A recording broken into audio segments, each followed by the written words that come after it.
So,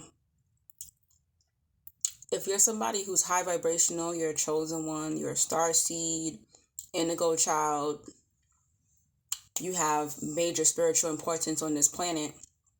One of the major situations that you're always in, challenges that you're always facing, is that people try to prove so hard that they're better than you. And there's nothing that you're saying or doing, you're just being yourself, right? Because that energy is so magnetized when you walk in a room, when people meet you, instantly they know. You may not be able to see people's soul, but they can see your light, and they know their darkness, they know their insecurities, they know they're faking and fronting, but automatically some of you don't know. So they know, that person's light is brighter than mine. That person walks with confidence. People actually listen when those individuals speak. People stop and stare at them, but the way that they're looking at that person, they don't look at me like that. So this is how the competition mode snaps in when you walk in the room. And this has always been my challenge, because I couldn't sort out who was being real, who was being fake. And what happens to the chosen one is that people try to put you in a slave position. People try to put you in a subordinate position, because that's going to make them feel good about themselves. They know they're not better than you spiritually or character-wise. So they're going to go with, oh, I'm better than you because I have a degree. I'm better than you because I make more money. I'm better than you because I own a house or I own a car. I'm better than you because I'm married, I have children. I'm better than you because I'm skinny or I'm fit. They're going to go with a lot of outside things, but their character and their spirit cannot compare to you, and they know this. And if you're not aware of this, the chosen one, the light worker, the indigo child, you're going to think that you are less than, and you will actually fall into that position. This is why a lot of you fell for the narcissist. You fell for manipulators because you really thought, you got fooled thinking that you were beneath these individuals, and you followed their abuse. You followed what they were telling you to do. So many years ago, I used to be friends with this covert narcissist chick.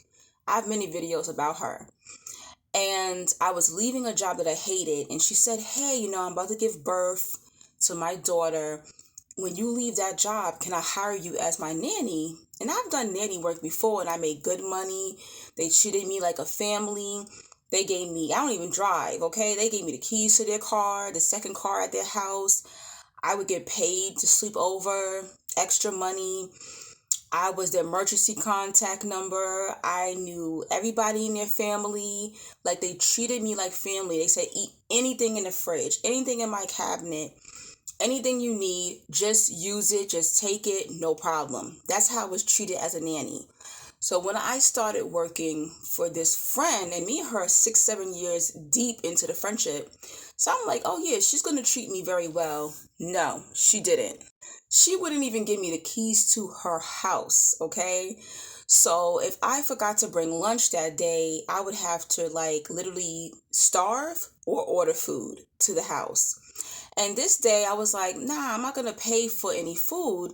Let me go look at her cabinet and see if there's something I can eat. And I remember her saying to me, there's tuna fish in the cabinet. Go ahead and eat it. So I ate 2 cans of tuna fish, but there was 4 cans there. So the next day, I'm looking for something in the cabinet for the baby. I think it was like the formula mix, basically. And I noticed the other 2 cans of tuna were missing. So I used my psychic abilities, and I'm like, I know this bitch did not hide tuna from me. I'm watching your newborn baby. You come home, your baby is clean, sleeping, alive. And you really are going to hide 2 cans of tuna from the person who's watching your child all day? 8-9 hours a day? Unbelievable. I was disgusted.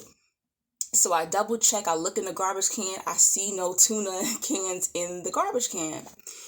So over the weekend, I buy 4 more cans of the same tuna, and Monday morning, I give it to her, and she turned red. She was so mad that I figured her out that she hid the other cans of tuna from me so I couldn't eat them, which I wasn't going to in the first place. And I said to her, here you go. Here's, the replacement plus 2 extra cans of tuna. And she was like, oh, you didn't have to buy these. It's okay. I said, no, I ate 2 cans of tuna. Here's the replacement. So she's still in the kitchen. She's going through her shock, narcissistic drama in her head. And then she follows me into the living room and she says, oh, do you have food stamps? And I said, no, I don't have food stamps. She said, well, maybe you need to apply for food stamps, being that you don't have food to eat when you're here during the day. And I was just like, oh, wow, thanks. I'll think about that. She goes on to work. She is pissed because I figured her out. She even calls her cousin to find out, did her cousin and I have a conversation, because she told her cousin she hid the tuna from me. So her cousin calls me while she's at work and she's like, girl, how did you figure that out? She's so mad. She thinks I told her about this damn tuna and I didn't. But I thought it was so funny. A couple of hours go by, I have to go pee.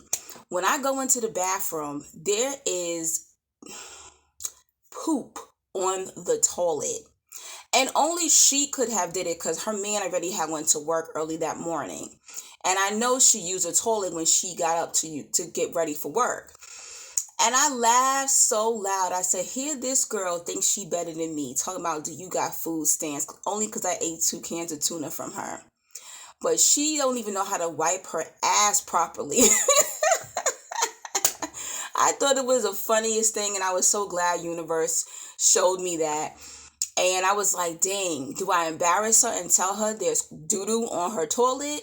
Or do I just, take paper towel and try to clean it basically? And that's what I ended up doing. Even in that moment, I still didn't call her. I could have took a picture of it, sent it to her, embarrassed her. But when people are trying to make you feel less than them, they already know you are above them. They cannot compare their money. If God took their money, if God took their car, if God took their man, their woman, God took their looks, they're nothing.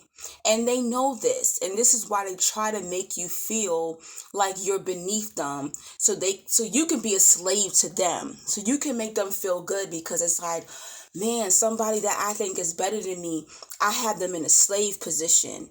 I have them serving me. So they can't be better than me, okay?